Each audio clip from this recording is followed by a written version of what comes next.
Hi, this is Ron with Stay Sharp Guides. We're going to talk today about broadhead sharpening and some frequently asked questions we get at Stay Sharp. So stay tuned.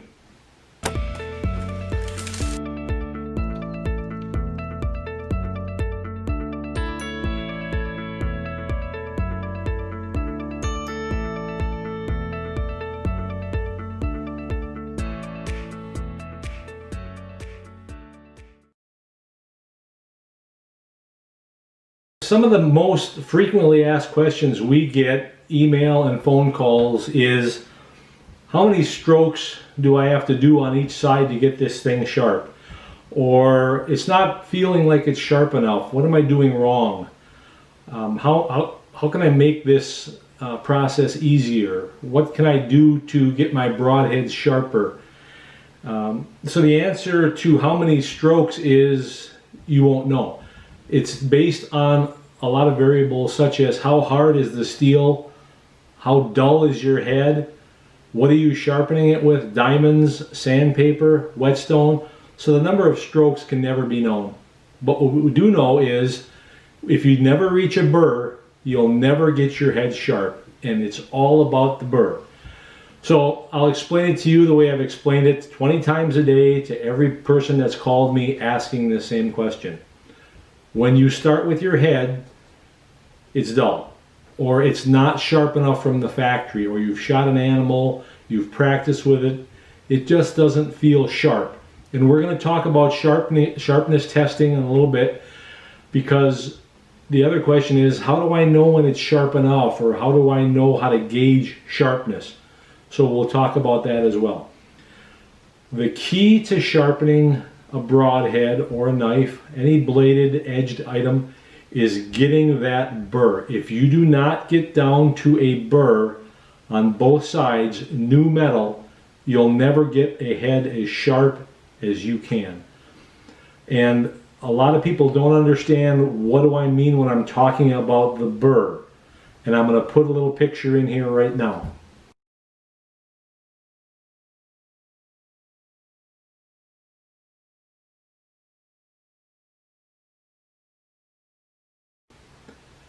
So that burr is raised on the opposite side of whatever you're sharpening. Start with a coarse grit. Maybe it's 240 if it's really dull, 320, 400 is a good grit. But if you start with a high grit count on a head that's very dull, you're going to be working forever and wondering, why am I not getting this head sharp? So a coarser grit helps you get to a burr faster. What I'm going to do now is I'm going to import a little bit of picture and video showing each grit. I've started with a head that was very dull, a slick trick head. Doesn't matter the brand, it doesn't matter the sharpening guide. Whether you're using one of our Stay Sharp guides, whether you're using KME, whether you're using any brand of sharpener, it always matters that you get a burr. If you do not get a burr, you'll never get it sharp. So what I'm going to inset here is taking a very dull slick trick that I took a deer with, passed through, hit the dirt, very dull. But I'm just going to sharpen one side, and I'm going to go 240, 400, 800, 1200, 2500 grit, diamond, and then finishing it off with the buffing compound on cereal box, which is the poor man's leather strap. I'll show the burr and what it looks like and how you should be able to feel it at each grit as you go through. And then when we come back after I show that, we'll talk about it further.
Now a sharp head or blade will shave. A really sharp head or blade will shave against the grain.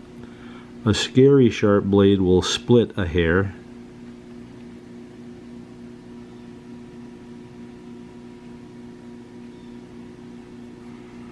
I'll try another one here.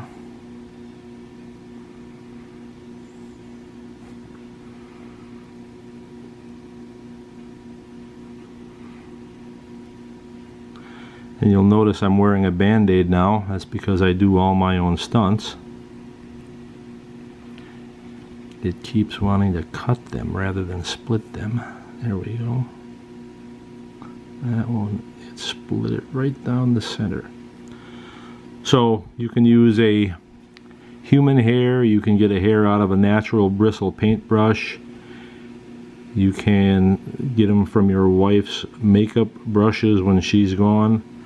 But a very sharp blade will split a hair, not just shave hair.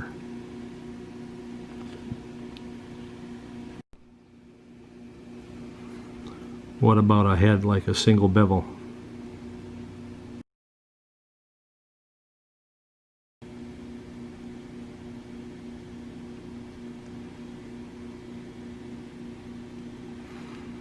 Hard to photograph.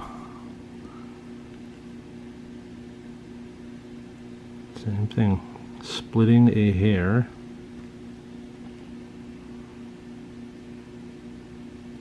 Oh, there, I cut through them all. Let's try to grab a real fine one here. No, cut it again. So another test that you can do is literally using an old paintbrush, makeup brush. Will it shave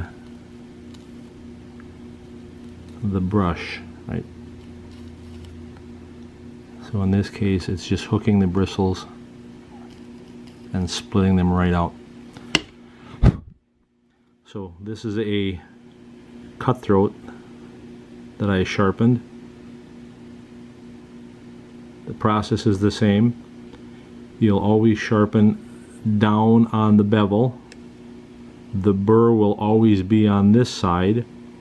You need to break that burr off, so sharpen with one grit. Use that same grit on the back side to break the burr. Go to the next finest grit.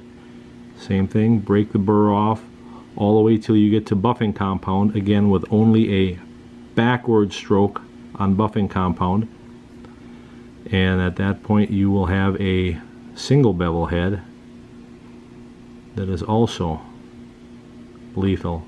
I've had a lot of luck with these heads. Some really big animals, and when they come out the other side, they're still sharp.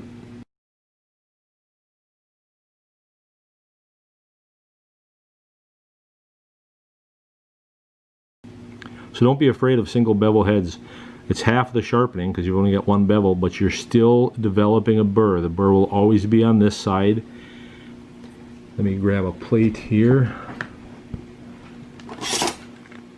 What I find easiest to do on a single bevel is to get rid of the burr. I lay the single bevel, and now the burr is going to be on the flat side, and I give it a light stroke on the back side. You don't want to create a bevel on the back side. So after the burr is created, and the burr will always be on this side, whether it's sandpaper on a piece of plexiglass, a diamond plate, a whetstone, lay it flat there, give it a couple strokes. Each time you develop a burr, use that same grit to break off the burr, and you end up with incredibly sharp edges. As long as we're talking about sharpening, again I'll go through the thumbnail test. With the thumbnail, it should at an angle bite in. It should not slide off. Here are two cutthroats. I bought a bunch from a guy online who murdered them while sharpening them. Didn't do a very good job, but I got them at a deal. So here's a dull one, right? This one just, I can't get it to bite into my thumbnail. No matter what I do, this head is dull. This is one that I've sharpened. As soon as I drop it on my nail, it bites. It will not slide off my nail. And so you can do it with a deer antler too. That's a little bit safer. This is a shed that I found. Do it at a rather steep angle. When you drop the head on there, it will bite in. It will, I can't get it to move. It will not glance off. The dull head, as I do it, will slide right off. No matter what angle I attack it at, a dull head will not bite into an antler. A sharp head, it just bites in. Here's the smaller slick trick that I just did, trying to get close. When you push it on there, it digs in. And the same thing is true with a thumbnail. I like to do thumbnails because I always happen to have two with me. So a thumbnail test is a good test. You can see that it's grinding away the thumbnail. Here's the dull head. A dull head won't do a thing, right? It's dull. The sharp head will bite in when it's sharp, right? It's actually creating a little groove in my thumbnail. So I prefer the thumbnail test because I've always got thumbs with me, and it's just a really good test, really simple. Now, one thing I didn't cover in the inset pictures that you just watched was burr breaking. When you've established a burr on one side with a certain grit, you're going to flip over your guide and you're going to start sharpening. The first stroke and the second stroke are going to feel, and you'll hear it, crunchy, grindy, because you've taken that metal burr and you've rolled forward and you're breaking it off. You're removing that burr. The third or fourth grit, it's going to start getting smoother and quieter, and eventually you'll get a feel for this. Every time you flip over a burr, expect those first two passes to be noisy and rough, because you're shearing off that fine metal burr. So that's important. When you sharpen, if you don't get a burr, you're not going to feel that. So you're going to be able to feel the burr with a fingerprint, you're going to be able to see a burr, and then you're going to flip it over and you're going to hear that burr being broken off. These are other indications that you've gotten the burr. Now that you've seen that and you understand the burr, that you should be able to see it and feel it with a fingerprint, I think you're appreciating a little bit more what it takes to get a head sharp. Again, if you don't get to a burr, all you're doing is making the head shiny. You're never going to get it sharp, or as sharp as it can be. How long it stays sharp is going to be based on the metal. If it's great steel, it's going to stay sharp long. If it's crappy steel, if it's some China junk knockoff head, it'll be dull before it leaves the other side of the animal. So how long it stays with a great edge depends on the steel. But you can get every steel sharp. So the tests that I showed with the rubber band, the hair, the fingernail, the antler, and all these tests, that will help you gauge whether it's sharp. So take some known items that you know to be sharp, you know, a brand new box cutter blade, maybe you use something like a Havilon. Those items are known to be sharp. Test those on these methods. After you've done that, take the head that you've sharpened. Is it equal to that? If it's not, do a little bit more. I send with the kits 400 and 1000 grit. That doesn't mean you can't go to the hardware store and get 800, 1200, 2500, 3000. The more grits that you employ and the finer and smaller you make that burr, the sharper your head's going to get. Then when you finish with buffing compound, it's scalpel, scary sharp. But without a burr, you're never going to get a head as sharp as it can be. So I hope this helped you. Thank you.